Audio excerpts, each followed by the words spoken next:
ఈ విశ్వాన్ని బ్రహ్మ సృష్టించాడని హిందువులు నమ్ముతారు, యెహోవా సృష్టించాడని క్రిస్టియన్స్ నమ్ముతారు, అలాగే ముస్లింలు, జైనులు, బౌద్ధులు, రకరకాల మతస్థులు, రకరకాల వ్యక్తులు సృష్టించారని నమ్ముతారు. అయితే ఈ విశ్వం బిగ్ బ్యాంగ్ ద్వారా వచ్చిందని సైంటిస్టులు చెప్తారు. ఎవరి నమ్మకం ఎలా ఉన్నా కానీ సమస్యల పరిష్కారం కోసం చాలా మంది దేవుళ్ళకు మొక్కుతారు. కానీ నిజమైన సమస్యకు పరిష్కారానికి అవసరమైన తాళం, ఆ కీ ఎక్కడుందో తెలుసుకోవాలనుకుంటే ఈ వీడియో చివరి వరకు చూడండి.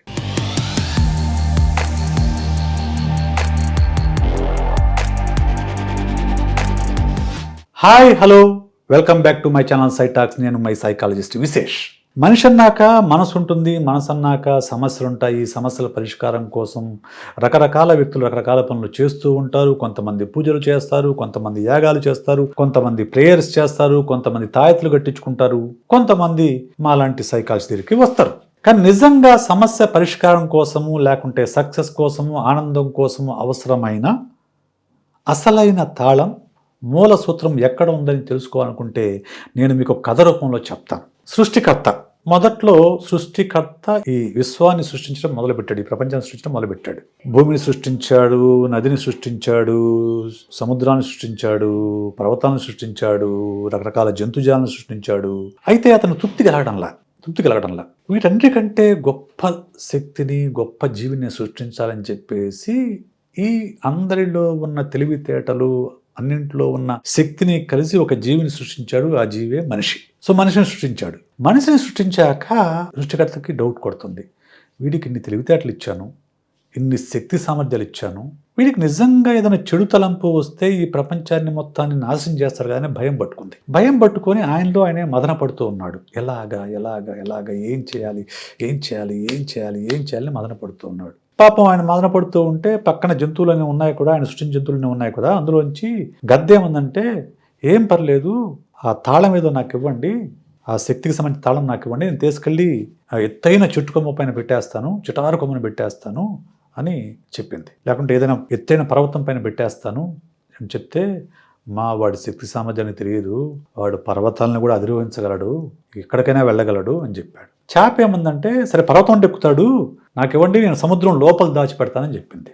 నీళ్ళలో అంతసేపు ఎదరడు కదా మనిషి, నీళ్ళల్లో లోపల అంతసేపు ఉండలేడు కదా, నాకు ఇవ్వండి, నేను సముద్రం లోపల తీసుకెళ్ళి ఎక్కడ అగాధంలో దాచిపెడతానని చెప్పింది.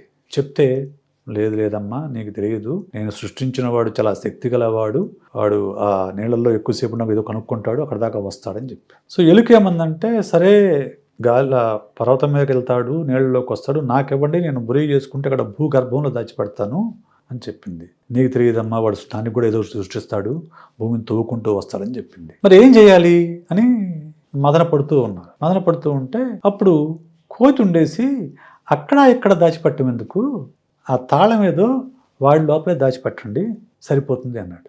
బ్రహ్మ సృష్టికర్త నిజమే కదా, మనం ఎక్కడైనా కానీ సమస్య వచ్చినప్పుడు పరిష్కారం కోసం అక్కడ వెతుకుతారు, కానీ మనిషి తన లోపల తాను వెతుక్కోడు. అందుకని ఆ శక్తికి సంబంధించిన కీని మనిషి లోపలే దాచిపెట్టాడు. అదే మనస్సు, అదే మెథడ్. మనిషికి సమస్యలు వచ్చినప్పుడు మనం పరిష్కారం కోసం అక్కడ ఇక్కడ వెతుకుతూ ఉంటాం. సో సక్సెస్ కావాలి అంటే కులం ఉండాలి, మతం ఉండాలి, డబ్బు ఉండాలి, అధికారం ఉండాలి, ఇలా రకరకాల మాటలు చెప్తూ ఉంటాం. ఇవేమీ లేకుండా కూడా సక్సెస్ సాధించిన వాళ్ళు మన కళ్ళ ముందే తిరుగుతూ ఉంటారు. వాళ్ళు ఉపయోగించింది తమ మనస్సుని, తమ మేధోశక్తిని. రైట్. అలాగే రకరకాల మానసిక సమస్యలను కూడా మాలాంటి సైకాలజీ దగ్గరికి కౌన్సిలింగ్ కోసం వస్తూ ఉంటారు. మేము వాళ్ళకి సహాయం చేస్తూ ఉంటాను. కానీ ఏ సైకాలజిస్ట్ కూడా నేరుగా సహాయం చేయరు. If A client have the skill to develop a problem, he has the skill to resolve it అనేది బేసిక్ ప్రిన్సిపల్. అంటే సమస్యలు సృష్టించుకునే శక్తి కనుక క్లయింట్కి ఉంటే దాన్ని పరిష్కరించుకునే శక్తి కూడా క్లయింట్కే ఉంది. ఆ శక్తి అతనికి తెలిసేలాగా చేసి దానికి కావాల్సిన టెక్నిక్స్ నేర్పించడం మాత్రమే సైకాలజిస్ట్ చేసే పని. అలాగే మీరు ఏదైనా ఆనందం కావాలి, ఆనందం కోసం, సంతోషం కోసం ఊటీ వెళ్తారు, కొడైకెనాల్ వెళ్తారు, సిమ్లా వెళ్తారు, లేకుంటే విదేశాలకు వెళ్తారు, టూర్లు వెళ్తూ ఉంటారు. కానీ ఆనందం అనేది కొండల్లోనో, కోణల్లోనో, టూరిస్ట్ ప్రాంతాల్లోనో లేదు. నిజమైన ఆనందం మనసులో ఉంది. ఇక్కడ ఆనందంగా ఉంటే ఎక్కడున్నా ఆనందంగానే ఉంటావు. ఇక్కడ ఆందోళనగా ఉంటే నువ్వు ఎక్కడికి వెళ్ళినా కానీ ఆనందం నీకు దక్కదు. అంటే మన సుఖ దుఃఖాలకు కానీ, సంతోషాలకు కానీ, దుఃఖానికి కానీ, సక్సెస్‌కి కానీ, ఫెయిల్యూర్‌కి కానీ, దేనికైనా కానీ మూల సూత్రం అనేది మన మనసులోనే ఉంది. ఇది మొదట మనం అర్థం చేసుకోవాల్సిన విషయం. ఇదే సీక్రెట్. ఇదే అసలైన సీక్రెట్. ఈ విషయం అర్థమైనప్పుడు ఈ మనసుని అదుపులో ఉంచుకోవడం ఎలాగా, మనసుని మనం సాధించాలని లక్ష్యం వైపు ఆ ధ్యాస పెట్టడం ఎలాగా, ఆ లక్ష్యాన్ని సాధించడం ఎలాగా, దానికి తగ్గట్టుగా మనసు తీర్చుకునేలాగా నేర్చుకుంటే మనిషి ఏదైనా సాధించవచ్చు. అలా అయితే ఏమవుతుంది, పుట్టినప్పటి నుంచి మనిషి మనస్సుని రకరకాల వ్యక్తులు, రకరకాల పరిస్థితులు, రకరకాల మాధ్యమాలు అతని మనసుని ప్రోగ్రామింగ్ చేస్తూ ఉంటాయి. సో అంటే మనం పుట్టి పెరిగి పెద్ద అయ్యేసప్పటికీ మన మనసు ఒక పద్ధతిలో ప్రోగ్రామ్ అయిపోయి ఉంటుంది. దానికి భిన్నంగా ఆలోచించడానికి కానీ, దాని చుట్టూ ఉన్న బౌండరీస్ని బ్రేక్ చేయడానికి కానీ మనం ఇష్టపడము, ఇంకా భయపడుతూ ఉంటాం. ఈ ప్రోగ్రామింగ్ని దాటి, ఈ బౌండరీస్ దాటి సక్సెస్ సాధించాలన్నా, ఆనందాన్ని పొందాలన్నా మన మైండ్ని రీప్రోగ్రామ్ చేసుకోవాల్సిన అవసరం ఉంటుంది. అలా ఎలా రీప్రోగ్రామ్ చేసుకోవాలంటే మీరు న్యూరో లింగ్విస్టిక్ ప్రోగ్రామింగ్ నేర్చుకోండి. అందులో మీకు న్యూరో లింగ్విస్టిక్ ప్రోగ్రామింగ్ అంటే ఆల్రెడీ ప్రోగ్రామ్ అయిన మనసుని, మన న్యూరాన్స్ని, మన భాషని, వీటన్నిటిని కూడా రీప్రోగ్రామ్ చేయడం ఎలాగా అనేది ఈ న్యూరో లింగ్విస్టిక్ ప్రోగ్రామింగ్లో నేర్పుతాను. అందుకు ఇంట్రెస్ట్ ఉన్న వాళ్ళు స్క్రీన్ పైన కనపడే నెంబర్లో నన్ను సంప్రదించండి. ఇది ఎలాంటిదంటే ఇది ఒక స్విష్ నైఫ్ లాంటిది. స్విష్ నైఫ్ అంటే మీకు తెలుసా? మామూలు కత్తి చూసుంటారు మీరు, ఓకే, స్క్రూ డ్రైవర్ చూసుంటారు, లేకుంటే ఈ కార్క్ ఓపెనర్ చూస్తుంటారు, బాటిల్ ఓపెనర్ చూస్తుంటారు. ఇవన్నీ విడివిడిగా ఉంటాయి. వీటన్నిటి కలిపి ఒక చోట తీసుకొస్తే స్విష్ నైఫ్ అవుతుంది. Swish knife, right? ఆ ఒక్క నైఫ్ మన దగ్గర ఉంటే మనం రకరకాల పనులు చేయొచ్చు. ఎక్కువగా ఇది ట్రెక్కింగ్కి వెళ్ళే వాళ్ళు, అడవుల్లోకి వెళ్ళే వాళ్ళు స్విష్ నైఫ్ దగ్గర సోల్జర్స్ వీళ్ళు దీన్ని పెట్టుకుని వెళ్తుంటారు. ఎందుకంటే అది ఒకటి ఉంటే మనం చాలా పనులు సులువుగా చేయొచ్చు.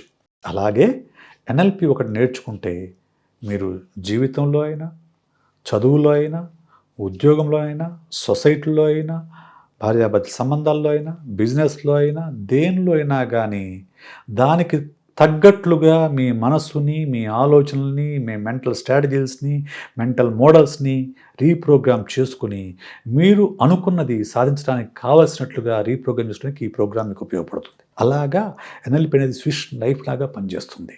సో దీని గురించి మీరు ఆసక్తి ఉంటే, నేర్చుకోవాలనుకుంటే, మీ లోపల దాగిన రహస్యాన్ని, మీ మానసిక శక్తిని మీరు తట్టి లేపాలనుకుంటే, పూర్తి స్థాయిలో వినియోగించాలనుకుంటే ఏమాత్రం ఆలస్యం చేయకుండా స్క్రీన్ పైన కనపడే నా నెంబర్కి కాంటాక్ట్ చేయండి. రైట్? సో ఈ వీడియో మీకు నచ్చినట్లయితే లైక్ చేయండి, షేర్ చేయండి, సబ్స్క్రైబ్ చేయండి. అలాగే మీ అభిప్రాయాన్ని కామెంట్ రూపంలో నాకు చెప్పండి. మరో వీడియోతో మనం కలుసుకుందాం. అప్పటి వరకు సెలవు. నేను మీ సైకాలజిస్ట్ విశేష్.